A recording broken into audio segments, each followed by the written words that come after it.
সুপর্ণা দেবী এবং অপর্ণা দেবী দুই যা তাদের দুই ছেলে এবং দুই বৌমার সঙ্গে বাস করে।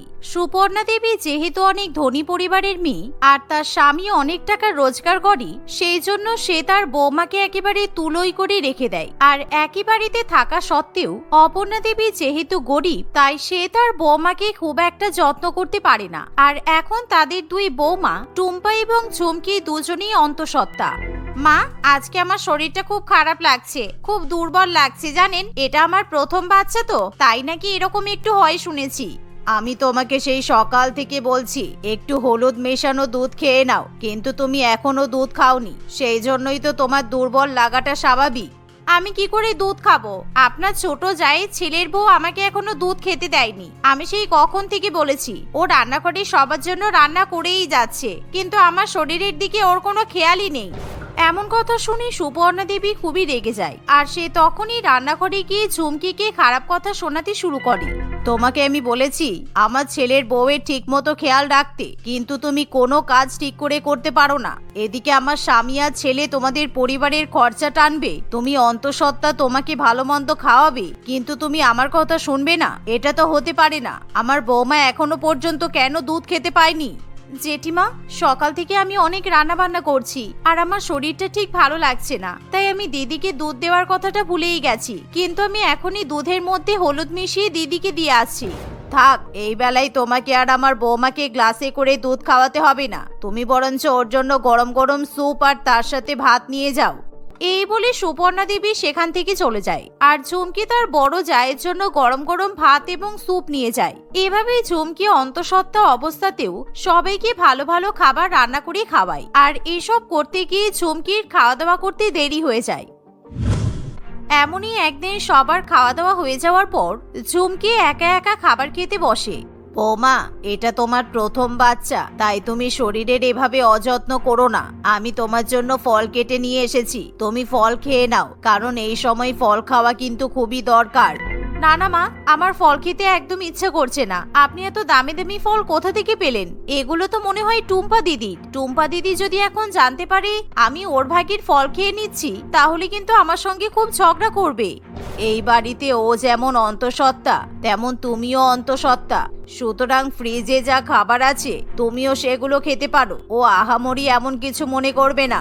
এই বলে অপর্ণা দেবী ঝুমকিকে ফল খাওয়াতে শুরু করে।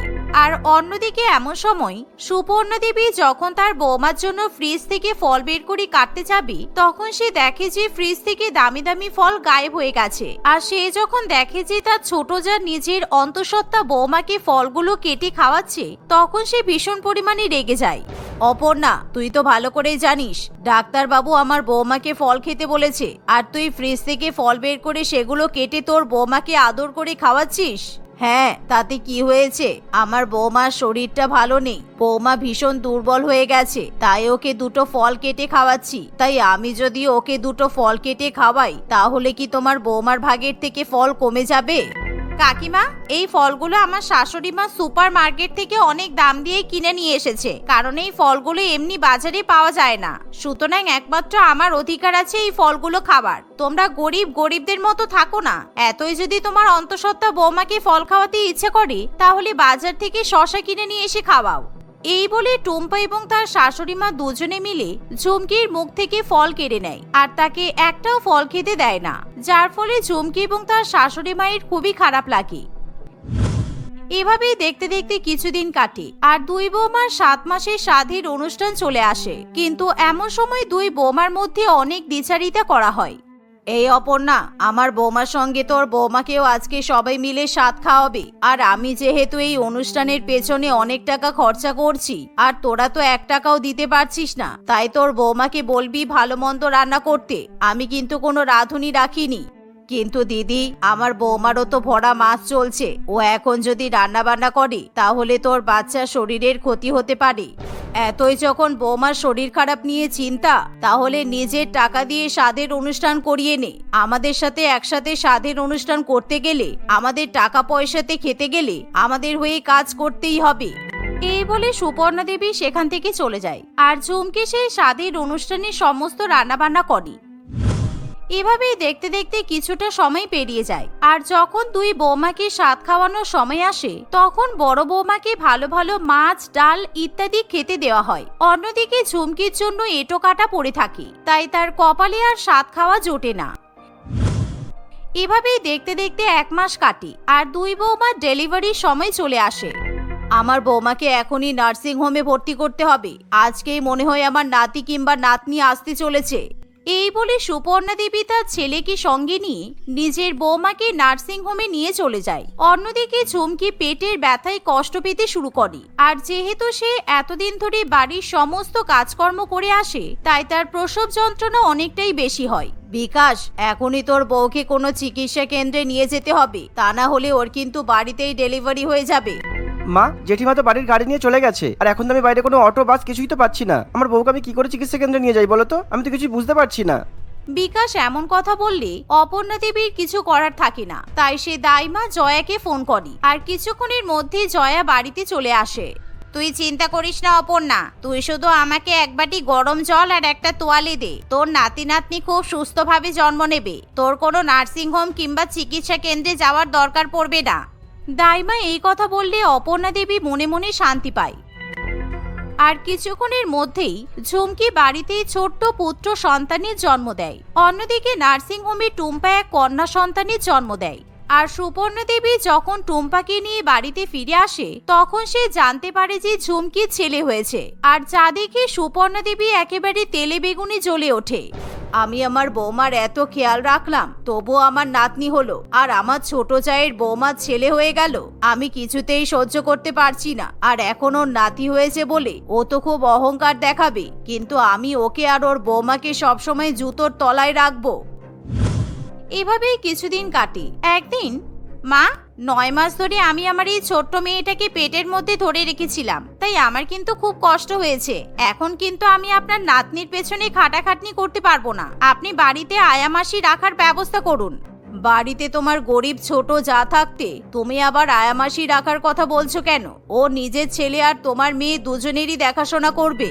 না না মা, আমি ঝুমকির কাছে আমার মেয়ের দায়িত্ব দিতে পারবো না, কারণ আমার ওকে ভরসা নেই। ও যদি আমার মেয়ের কোনো ক্ষতি করে দেয় তখন কি হবে বলুন তো? আর এটা আমার প্রথম বাচ্চা, আমার মেয়ের কিছু হয়ে গেলে আমি বাঁচতে পারবো না। এতই যখন নিজের বাচ্চার প্রতি দরদ উতলে উঠছে তাহলে নিজে দেখাশোনা করছে না কেন? আমাকে নাতির মুখ দেখাতে পারেনি, আর এখন আবার বেশি বেশি নাটক কি আর করব? টাকা পয়সা আছে বলে এদের পেছনে ধ্বংস করতে হবে। সুপর্ণা দেবী মনে মনে এমনই ভাবনা চিন্তা করতে থাকে, কিন্তু সে মুখ ফুটে তার বৌমাকে কিছু বলতে পারে না। আর কিছুদিনের মধ্যেই সুপর্ণা দেবী তার নাতনির দেখাশোনা করার জন্য মাসে 15,000 টাকা দিয়ে বাড়িতে একটা আয়া রেখে দেয়। কিন্তু যা দেখে অপর্ণা দেবী এবং ঝুমকির মোটেই ভালো লাগে না। দিদি, তুমি বেকার বেকার ওইটুকু ছোট্ট বাচ্চার জন্য আয়ামাসি রাখতে গেলে কেন? বাচ্চার কি দরকার না দরকার সেটা তো ওর মাই বুঝতে পারবে, আয়ামাসি তো সেটা বুঝতে পারবে না। এই চুপ কর, তুই বেশি জ্ঞান দিবি না। তুই নিজের বৌমা আর নাতির খেয়াল রাখ, তাহলেই হবে। আর আমার বৌমা যেহেতু শরীর খারাপ, তাই তুই তোর বৌমাকে বল সারা বাড়ির কাজকর্ম করতে, তারপর ওর ছেলেকে দেখাশোনা করবে। এই বলে সুপর্ণা দেবী সেখান থেকে চলে যায়। দেখতে দেখতে এভাবেই কিছুদিন কাটে। আর মাঝে মধ্যেই সুপর্ণা দেবীর ঝুমকির ছেলেকে কোলে নিতে ইচ্ছা করে, কিন্তু সে যেহেতু এতদিন ধরে সবাইকে অহংকার দেখিয়ে এসেছে তাই সে ঝুমকির ছেলেকে কোলে নিতে পারে না। আর একদিন হঠাৎ করে টুম্পার মেয়ে খুবই কান্নাকাটি করতে শুরু করে। এমন সময় ঝুমকি তার ছোট্ট ছেলেকে কোলে নিয়ে সেখানে আসে। দিদি, তোমার মেয়ে খুব কান্নাকাটি করছে, আমার মনে হয় ওর খিদে পেয়েছে, তাই তুমি ওকে একটু তোমার বুকের দুধ খাওয়াও, তা না হলে ওর কিন্তু কান্নাকাটি থামবে না। পাগল নাকি? এখনকার দিনে কেউ বাচ্চাদের কিরকম দুধ খাওয়ায় না, কারণ আমার শরীরে যা জার্মস আছে সেগুলো ওর শরীরে চলে যাবে। আর তুই তো একেবারে অশিক্ষিত, তাই বেশি বেশি ফালতু কথা বলিস না। যা, নিজের ছেলেকে গিয়ে তুই দুধ খাওয়া। এই বলে টুম্পা ঝুমকিকে ঘর থেকে বের করে দেয় আর নিজের আয়ামাসিকে বলে, তুমি রান্নাঘর থেকে গরম জলে দুধ গুলে নিয়ে এসে আমার মেয়েকে খাইয়ে দাও, দেখবে আমার মেয়ে এমনিতেই চুপ করে যাবে। এই কথা শুনে আয়ামাসি রান্নাঘরে গিয়ে গরম জলে দুধ গুলে নিয়ে চলে আসে আর সেই কৃত্রিম দুধ ছোট্ট দুধের শিশুকে খাইয়ে দেয়। কিন্তু সেদিনের পর থেকে হঠাৎ করেই টুম্পার মেয়ে ভীষণ পরিমাণে বমি করতে শুরু করে আর সেই ছোট্ট বাচ্চা মেয়েটির ভীষণই শরীর খারাপ করে। আর যা দেখে বাড়ির সকলে খুবই ভয় পেয়ে যায়। তোমার কি মাথা খারাপ হয়ে গেছে? যাতে তোমাদের কোনো অসুবিধা না হয়, আমি তোমাদের টাকা পয়সা দিয়ে সব রকম ভাবে সেবা করেছি, আর এখন তুমি আমার ছোট্ট নাতনিকে কৃত্রিম দুধ খাইয়ে দিলে। এবার ওর যদি কিছু হয়ে যায়, আমি কিন্তু তোমাকে ছেড়ে কথা বলবো না বৌমা। এই শুনে টুম্পা কাঁদতে শুরু করে, আর এখনো পর্যন্ত টুম্পার মেয়ের বমি কিছুতেই বন্ধ হতে চায় না। তাই এমন সময় অপর্ণা দেবী এবং ঝুমকি সেই বাচ্চা মেয়েটিকে উদ্ধার করে। ঝুমকি সেই ছোট্ট শিশুকে কোলে টেনে নেয় আর নিজের বুকের দুধ খাওয়াতে শুরু করে। আপনারা একদম চিন্তা করবেন না, আসলে ওকে বাইরে দুধ খাওয়ানো হয়েছে বলে ওর মনে হয় পেট ফুলে গেছে, তাই এরকম বমি হচ্ছে। আমি ওকে দুধ খাইয়ে ঘুম পাড়িয়ে দেব, দেখবেন আস্তে আস্তে ঠিক হয়ে যাবে, ওর কোনো ক্ষতি হবে না। এই বলে ঝুমকি সেই ছোট্ট বাচ্চা মেয়েটিকে দুধ খাইয়ে দেয় আর ধীরে ধীরে পিঠে চাপড় দিয়ে তাকে ঘুম পাড়িয়ে দেয়, যার ফলে টুম্পার মেয়ে শান্তিতে ঘুমিয়ে পড়ে আর এই যাত্রায় তার বমি বন্ধ হয়ে যায়, যা দেখে সুপর্ণা দেবী এবং টুম্পা নিজেদের ভুল বুঝতে পারে। অপর্ণা, আজকে তোর বৌমা না থাকলে আমার নাতনির অনেক বড় ক্ষতি হয়ে যেত। তোর আর তোর বৌমার সাথে আমি এতদিন অনেক খারাপ ব্যবহার করেছি, তাই তোরা কিন্তু কিছু মনে করিস না। তোমার নাতনিকে আমি নিজের নাতনি মনে করি, আর এই বাড়ির প্রথম দুই বাচ্চা আমাদের খুবই প্রিয়, তাই আমি কোনো ভেদাভেদ করতে পারবো না। এই কথা শুনে সুপর্ণা দেবী খুবই খুশি হয়ে ঝুমকির ছেলেকে প্রথমবারের মতো কোলে নেয় আর তাকে অনেক আদর করতে থাকে, যা দেখে ঝুমকি এবং তার শাশুড়ি মা খুবই খুশি হয়। এরকম ঘটনার পর থেকে বাড়িতে দুই বাচ্চার মধ্যে কখনো কোনো ভেদাভেদ করা হয় না, আর তারা সবাই মিলে একসঙ্গে মিলেমিশে সুখে শান্তিতে বসবাস করতে থাকে।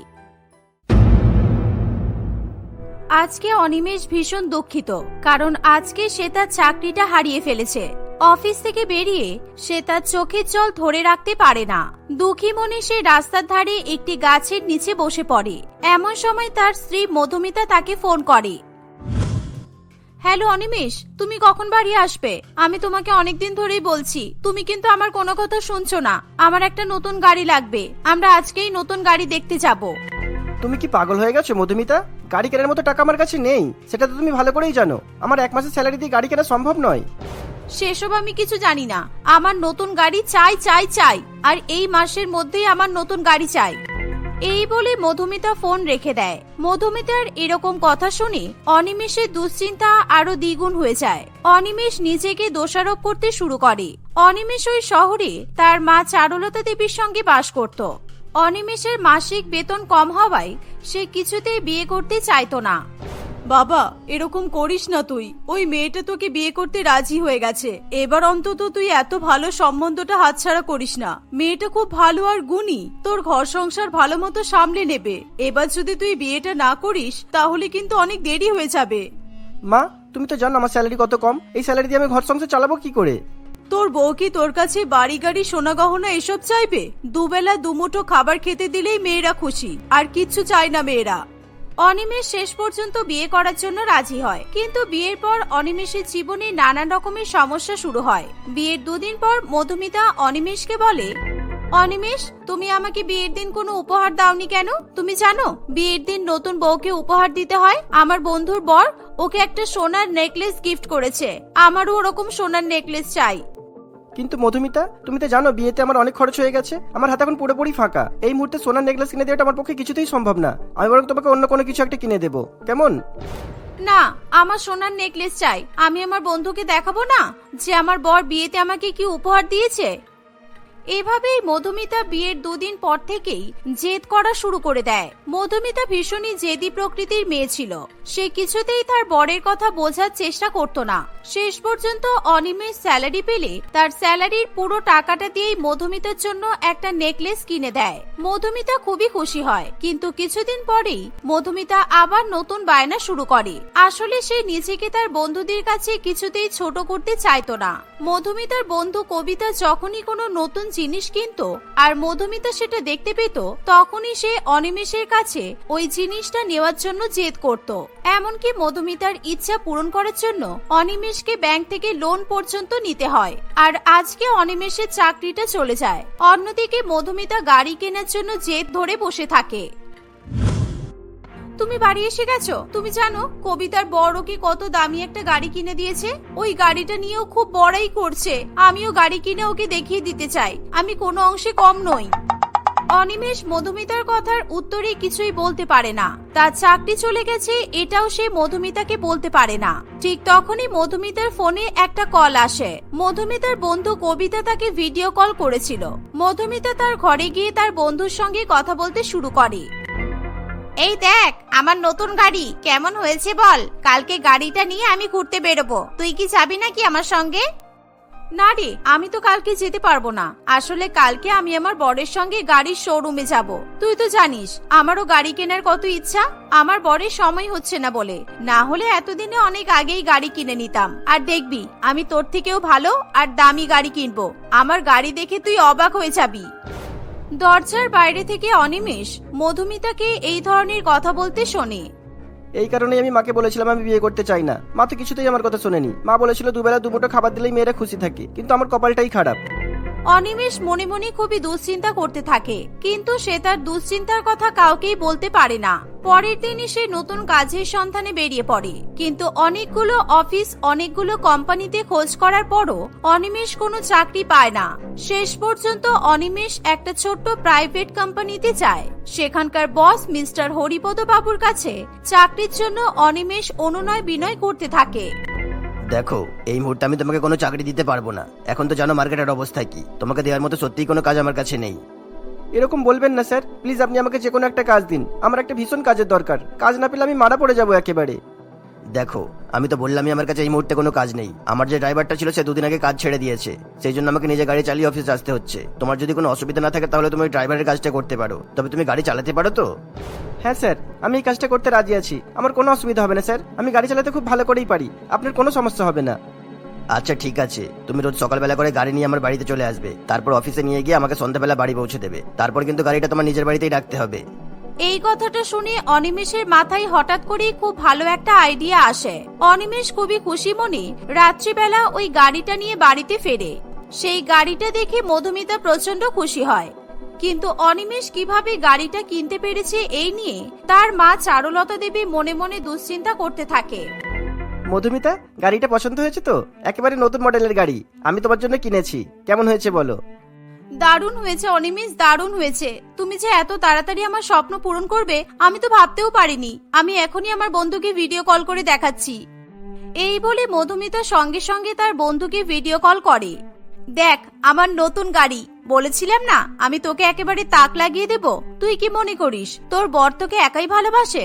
আমার বড় আমাকে ভালোবাসে, বুঝলি? এবার বল গাড়ি নিয়ে কোথায় ঘুরতে যাবি? আমরা দুজনে এবার গাড়ি নিয়ে যেখানে ইচ্ছে যেতে পারবো। এই শুনে অনিমেষ খুবই ভয় পেয়ে যায়। না মধুমিতা, তুমি গাড়িটা নিয়ে যখন তখন কোথাও যেতে পারবে না, তাহলে আমি যে অসুবিধায় পড়ে যাব। আচ্ছা কবিতা, আমি তোকে পরে ফোন করবো, ওকে? আমি রাখছি। কি বলছো অনিমেষ? গাড়িটা তুমি আমার জন্য কিনেছো আর তুমি বলছো আমি গাড়িটা নিয়ে যখন তখন কোথাও যেতে পারবো না? তোমার কিসের অসুবিধা হবে আমি গাড়িটা নিলে? হ্যাঁ, গাড়ি তো আমি তোমার জন্যই কিনেছি ঠিকই, কিন্তু তাই বলে যে গাড়িটা তুমি শুধুই একাই ব্যবহার করবে তা তো নয়। তুমি যেমন তোমার বন্ধুদেরকে দেখাতে চাও তুমি নতুন গাড়ি কিনেছো, সেরকম আমিও তোমার বন্ধুদেরকে দেখাতে চাই যে আমার নতুন গাড়ি আছে। তাই এই গাড়িটা নিয়ে আমি প্রত্যেকদিন অফিসে যাব। অফিস থেকে বাড়ি ফিরে আসার পর তুমি যেখানে ইচ্ছে গাড়ি নিয়ে যাবে, কেমন?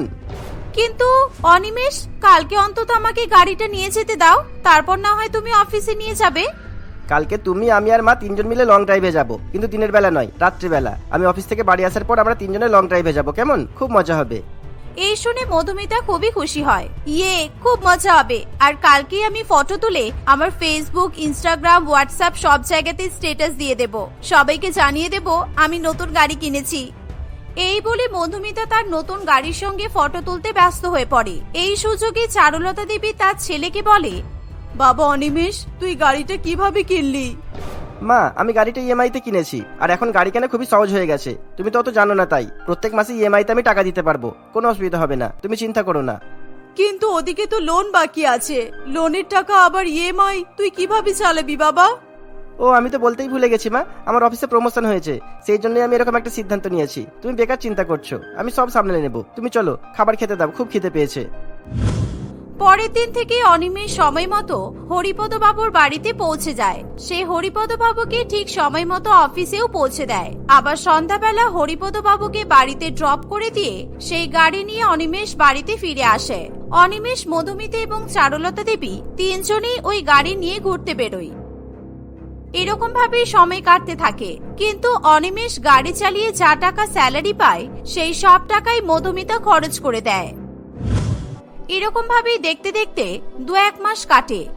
একদিন কবিতা আবার মধুমিতাকে ফোন করে, এই কালকে আমি শপিং করতে যাব, চল না তুই আমার সঙ্গে, খুব মজা হবে, অনেকদিন তো হয়ে গেল দুজনে একসঙ্গে কোথাও যাওয়া হয় না। আমিও তাই ভাবছিলাম, আজকে অনিমেষ স্যালারি পেয়েছে, তুই কিন্তু খুব ভালো দিনে ফোন করেছিস, কালকে আমি অনেক কিছু কিনতে পারবো। হ্যাঁ, কিন্তু আমি সন্ধ্যাবেলা যেতে পারবো না, সন্ধ্যাবেলা আমি বিয়ে বাড়িতে যাব, কালকে সকালবেলা আমরা বেরিয়ে যাব, আর দুপুরের দিকে বাড়ি ফিরে আসবো। শপিং করতে গেলে হাতে সময় না নিয়ে গেলে হবে না কিন্তু। ঠিক আছে তাই হবে, কোনো অসুবিধা নেই। মধুমিতা পরের দিন সকালবেলা ঘুম থেকে উঠে পড়ে। অনিমেষ যাতে গাড়ি নিয়ে অফিসে চলে যেতে না পারে সেই কারণে মধুমিতা অনিমেষকে কিছু না জানিয়েই গাড়ি নিয়ে বাড়ি থেকে বেরিয়ে পড়ে। অন্যদিকে সেদিন অনিমেষেরও ঘুম থেকে উঠতে দেরি হয়, কারণ মধুমিতা সেদিন তাকে ঘুম থেকে ডাকেনি। ওদিকে হরিপদবাবু অফিসে যাওয়ার জন্য তৈরি হয়ে অনিমেষের জন্য অপেক্ষা করতে থাকে। অনেক দেরি হয়ে যাওয়ার পর সে অনিমেষকে ফোন করে। কি হলো অনিমেষ, তুমি এখন এলে না কেন? তুমি তাড়াতাড়ি এসো, আজকে আমার খুব দরকারি একটা মিটিং আছে। সরি স্যার, কিছু মনে করবেন না, আসলে আমার ঘুম থেকে উঠতে একটু দেরি হয়ে গেছে, আমি এখনই আসছি আপনার বাড়িতে। এই বলে অনিমেষ চটপট করে তৈরি হয়ে নেয়। বাড়ি থেকে বেরোতে যাবে তখনই সে দেখতে পায় গাড়িটা সেখানে নেই। মা, গাড়ি কোথায় গেল? গাড়িটা দেখতে পেলাম না তো। মধুমিতা কি গাড়িটা নিয়ে কোথাও গেছে? জানি না রে বাবা, আমিও তো ঘুম থেকে উঠে বৌমাকে দেখলাম না, আর আমি গাড়িও দেখিনি। আমার তো মনে হচ্ছে নিশ্চয়ই বৌমা গাড়িটা নিয়ে গেছে। অনিমেষ ভীষণ পরিমাণে চিন্তায় পড়ে, সে কি করবে কিছুই বুঝে পায় না। হরিপদবাবু অনিমেষের উপর প্রচন্ড রেগে যায়। সে ফোন করে অনিমেষকে তার বাড়িতে ডাকে। তোমার জন্য আজকে আমি অফিসে যেতে পারিনি, তুমি জানো তোমার জন্য আজকে আমার কতটা ক্ষতি হলো? অতটা ইম্পর্টেন্ট একটা মিটিং আমি অ্যাটেন্ড করতে পারলাম না। আমি তোমাকে আর কিছুতেই কাজ রাখতে পারবো না, তুমি আজকেই গাড়ি চাবি আমাকে দিয়ে যাবে। অনিমেষ হরিপদবাবুকে অনেক বোঝানোর চেষ্টা করলেও সে কিছুতেই বুঝতে চায় না। তাই অনিমেষ দুঃখী মনে বাড়ি ফিরে আসে। ততক্ষণে মধুমিতাও গাড়িটা নিয়ে বাড়ি ফিরে এসেছিল, কিন্তু হঠাৎ করেই সেখানে লোন অফিসের কিছু লোক এসে উপস্থিত হয়। আর সময় মতো লোনের টাকা দিতে না পারায় লোন অফিসের লোকেরা অনিমেষের ওই গাড়িটা নিয়ে সেখান থেকে চলে যায়। সব তোমার জন্য হয়েছে মমিতা, সব তোমার জন্য। ওই গাড়িটা আমার ছিল না, আমি তো আসলে ওই গাড়ির ড্রাইভার, আমার চাকরি চলে গিয়েছিল, সেই জন্যই আমি আর অন্য কোনো চাকরি না পাবো ওই গাড়ির ড্রাইভারের কাজ করা শুরু করেছিলাম। প্রত্যেক মাসে তুমি আমার স্যালারিটাকে শেষ করে ফেলতে, সেই জন্য আমি লোনও দিতে পারিনি। আর আজকে তুমি গাড়ি নিয়ে চলে যাবে, আমার কাজটাও চলে গেল। এবার কি হবে? পুলিশ এসে আমাকে ধরে নিয়ে যাবে, এবার আমি সারা জীবন জেলের মধ্যেই পচে মরবো। আসল ঘটনা জানার পর মধুমিতা ভয়ে কাঁদতে শুরু করে। সে কি করবে কিছুই বুঝে পায় না। মধুমিতা তার সমস্ত গহনা বিক্রি করে লোনের টাকা শোধ করে এবং হরিপদবাবুর গাড়িটা ফিরিয়ে নিয়ে আসে। মধুমিতা গাড়িটা নিয়ে অনিমেষের সঙ্গে হরিপদবাবুর বাড়িতে যায়। আমাকে ক্ষমা করে দিন স্যার, আমার বরের কোনো দোষ নেই, আসলে আমি কিছুই জানতাম না। আমি জানতাম না আমার বর আপনার কাছে ড্রাইভারের কাজ করে। আমি তো ভেবেছিলাম ওই গাড়িটা আমাদের, আর সেই জন্যই আমি আজকে গাড়িটা নিয়ে শপিং করতে বেরিয়ে গিয়েছিলাম, আর অনিমেষ সেই জন্যই আজকে আসতে পারেনি। আপনি দয়া করে আমাকে ক্ষমা করে দিন। আপনি অনিমেষকে কাজ থেকে বের করবেন না স্যার, আপনি দয়া করুন। তোমার এরকম করা উচিত হয়নি। তোমার গাড়ি কেনার অনেক ইচ্ছা, যেহেতু তোমাকে অনেক পরিশ্রম করতে হবে, নিজের স্বপ্ন পূরণ করার জন্য নিজেকেই দায়িত্ব নিতে হবে। মধুমিতা হরিপদবাবুর কথা শুনে কাঁদতে থাকে। মধুমিতার চোখে জল দেখে হরিপদবাবু অনিমেষকে আবার কাজে রাখতে রাজি হয়ে যায়। শুধু তাই নয়, মধুমিতা নিজের স্বপ্ন পূরণ করার জন্য একটা কোম্পানিতে চাকরি করা শুরু করে। মধুমিতা এবং অনিমেষ দুজনেই পরিশ্রম করে টাকা জমাতে থাকে। 3-4 বছরের মধ্যেই তারা একটা নতুন গাড়িও কিনে ফেলে। এভাবেই মধুমিতা সত্যিই তার স্বপ্ন পূরণ করতে সক্ষম হয়।